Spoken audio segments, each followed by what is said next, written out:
Assalamualaikum warahmatullahi wabarakatuh. Saya Halimatus Sa'diyah dari kelompok 9 akan mempresentasikan tentang makalah yang berjudul pengobatan alternatif. Baik, langsung saja. Saya akan meneruskan presentasi dari teman saya, yaitu Mami Fitria. B. Macam-macam pengobatan alternatif. Pengobatan alternatif yaitu pengobatan barat dan timur. Saya akan menjelaskan tentang pengobatan timur. Pengobatan timur sering dijadikan alternatif di masyarakat jika cara dengan konvensional tidak dapat dilakukan. Banyak alasan konvensional tidak dapat dilakukan, yaitu seperti alasan medis, psikologi, dan sosial ekonomi. Seiring perkembangan dunia kedokteran, kecenderungan cara pengobatan yang berkembang di masyarakat saat ini adalah dengan cara alami. Ditinjau dari penelitian ilmiah yang berhasil mengungkapkan khasiat menjadi back to S atau kembali ke timur, walaupun lebih cepat dan ditinjau oleh teknologi yang maju. Pengobatan modern sebenarnya masih memiliki keterbatasan, kelemahan tubuh penderita, dan kondisi ekonomi penderita. Dari sekian banyak pengobatan alternatif, tentunya tidak semuanya cocok untuk digunakan. Pertimbangan untuk memanfaatkan pengobatan alternatif. Yang C, yaitu bagaimana hukum Islam tentang pengobatan alternatif. Faktor ketidakberhasilan pengobatan medis, keterbatasan dana yang dimiliki oleh pasien, atau sugesti kepercayaan kepada orang yang dianggap pintar telah menjadi perhatian orang beralih ke sistem pengobatan alternatif atau tradisional. Antara lain yaitu seperti memanfaatkan asma Allah, suwuk, hingga sebutan ruqyah syariah, memindahkan wujud penyakit ke binatang, yaitu seperti binatang kambing, atau telur unggas, yaitu misalnya seperti angsa. Mengubur benda ke dalam tanah.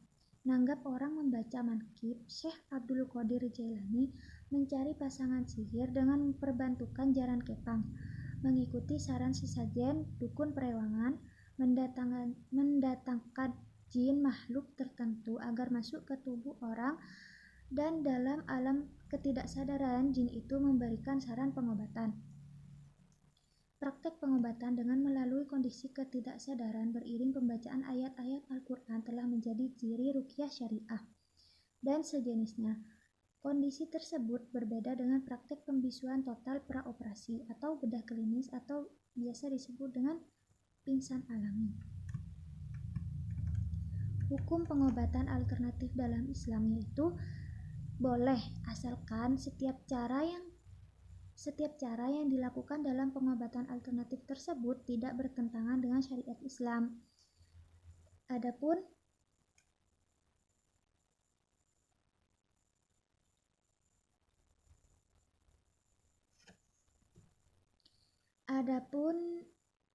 prinsip pengobatan alternatif dalam Islam yaitu bila menggunakan bacaannya tidak ada yang diubah, tidak mengandung unsur syirik kepada Allah. Bila menggunakan obat tersebut tidak dari unsur yang najis dan haram, tidak berdampak negatif.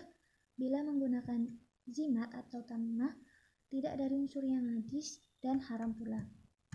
Upaya preventif yang perlu disiagakan agar tidak terjadi pengorbanan aspek akidah keimanan baik oleh fasilitator atau pasien atau baik dari pihak keluarga pasien yang memerlukan pengobatan. Yang memerlukan pengobatan alternatif yaitu menjelaskan kepada pasien bahwa pengobatan alternatif ini adalah hanya sebuah usaha. Selebihnya Allah yang menentukan.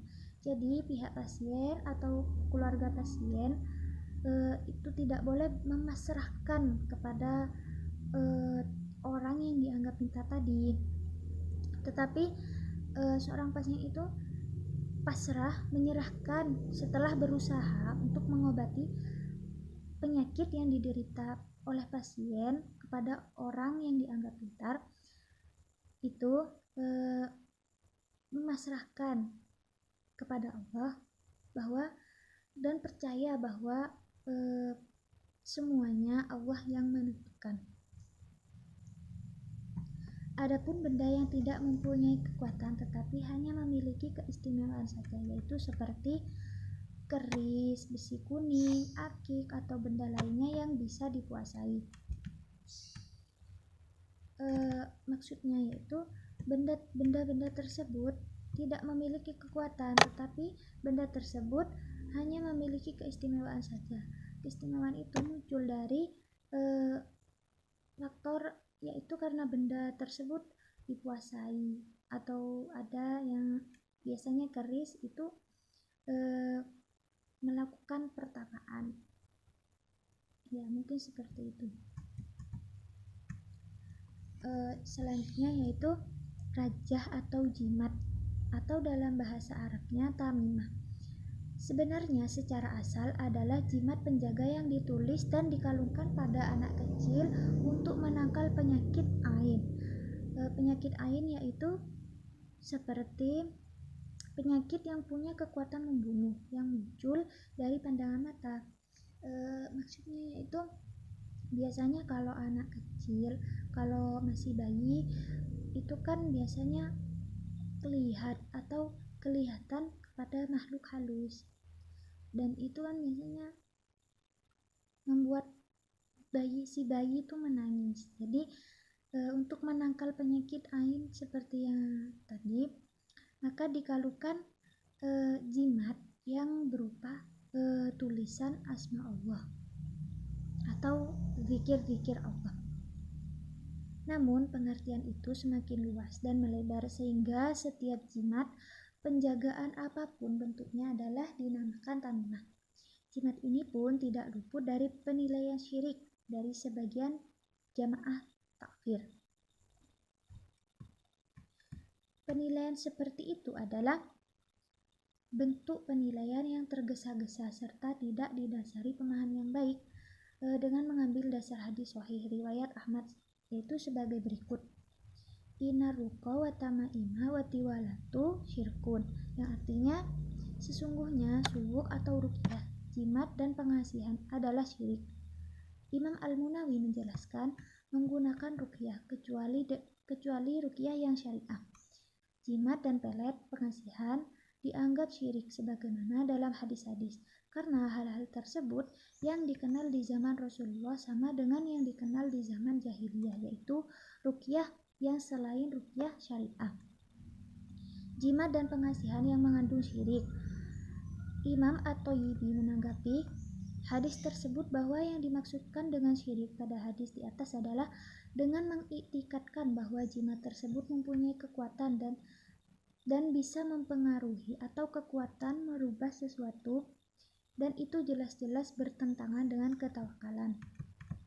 Di bagian lain, Al-Munawi menjelaskan bahwa pengguna jimat sama dengan melakukan pekerjaan ahli syirik yang mengiktikadkan bahwa jimat tersebut dapat menolak takdirnya yang sudah tercatat.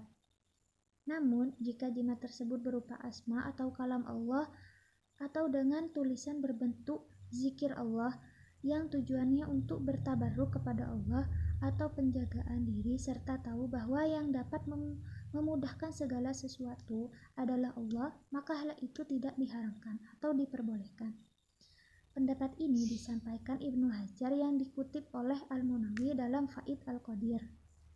Mungkin sekian presentasi dari kami, dari kelompok kami, yaitu kelompok 9. Apabila terdapat banyak kekurangan, kami mohon maaf yang sebesar-besarnya. Sekian dari kami. Wassalamualaikum warahmatullahi wabarakatuh.